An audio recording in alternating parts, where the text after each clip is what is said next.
Okay, so I'm back with another pull list. I think this was number five. I'm not sure, but yeah. This week I only got two books, but I'm probably not going to go back for another 2 weeks. So I decided to make a pull list. This week I got uh, Punisher in the Blood issue 2, and I also got Batman Incorporated issue 2. So I'm going to do Batman Incorporated first. This was by far the best of all the books I got this week, which, is two books, but still. Uh, it's a really good book. It's a continuation from the storyline from the last issue. What this looks like, I don't know if it's going to follow this pattern, but it looks like they're going to spend 2 issues on each new Batman. So, yeah, I kind of like that pattern because it gives us enough time to get to know the character and let the character go through an arc in his life before he becomes the new Batman. But it also doesn't spend too much time on the character if we don't like the character it's focusing on. Now, this focuses around the successor of Lord Deathman, not Lord Deathman, sorry, Mr. Unknown. We find out that Mr. Unknown, for a while now, has not been actually going out and patrolling the streets. He's just been doing the intelligent stuff, like the investigating and the clues and pretty much everything Batman does in the Batcave. The original Mr. Unknown is too old to go out and patrol the streets now, so he's been sending this kid out for him. And for years now, Mr. Unknown has been two people, sort of the brains in the brawl type thing. Now, the original Mr. Unknown died in the last issue, so now we get his successor trying to join Batman Incorporated and trying to prove that he has what it takes to be in Batman's new project. But Batman at first is a bit hesitant because the boy was willing to use a gun and he actually shot Lord Deathman.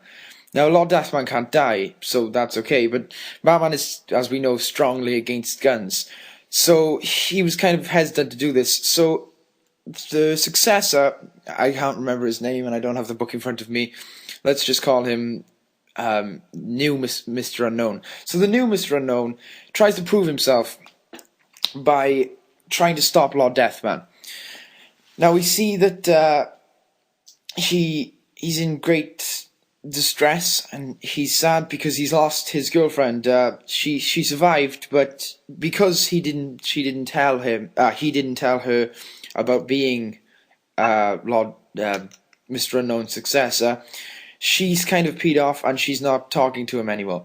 So we see this character who really he just wants to help and he just wants to be a part of Batman's new project, but he has to prove himself in some way. So this really sets up the issue. Now we get Batman and Catwoman doing some more stuff, which is always fun. It's a really good issue, and Grant Morrison has a great handle on both these characters. There's a good back and forth between them, and I like that it doesn't focus a lot around them, but it does give some time to them, like the last issue does. Now, here we see that Lord Deathman, we kind of we get more of Lord Deathman, so to say. We see Batman describing a brief history, although it is extremely brief. I think it's like one panel long, and we kind of get to know him in the not the hey my friend sort of sense, but we kind of get to know him as a villain because we have two scenes that really sum up his character. There's one in the hospital where he gets up and you see that he hasn't died and he's going all crazy. And then we also get one where he's in a car. These are the two scenes that really sum up Lord Deathman for me. These just show us that, is he a deep character? In some ways, yes. There might be depth to him and there might be bits, but we haven't really explored him that much. Right now, what he seems to me is a crazy dude with just a superpower that's scary.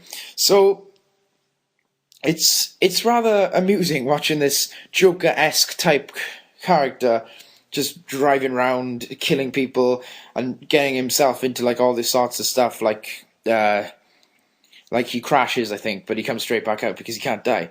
So the menacing thing is, like, if it's Joker, but immortal. He's insane, he's laughing as he's killing people, he's obviously taking pleasure in it.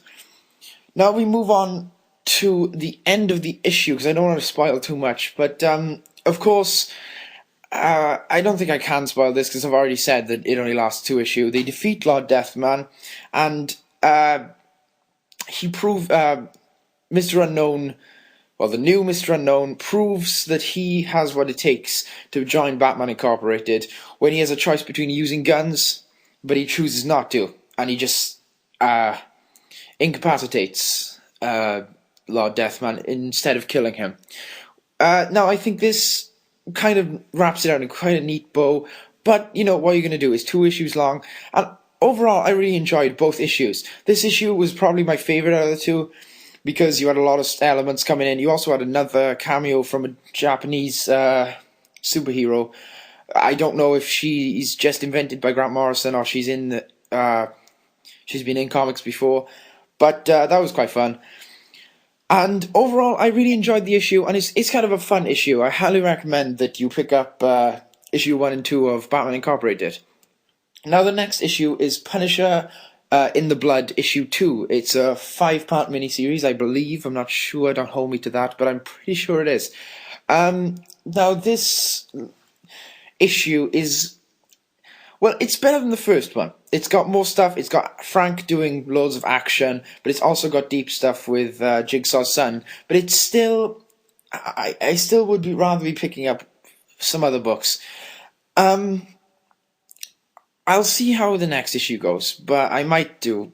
If it doesn't appear on my poll anymore, then you'll know that I've dropped it. I might even say I dropped it, but I don't know. It just isn't interesting me as much as I'd like it to. I'll sum the issue up for a bit. So we get a lot with Microchip. We get a lot with Microchip in jail, and we get a lot with Frank's ex.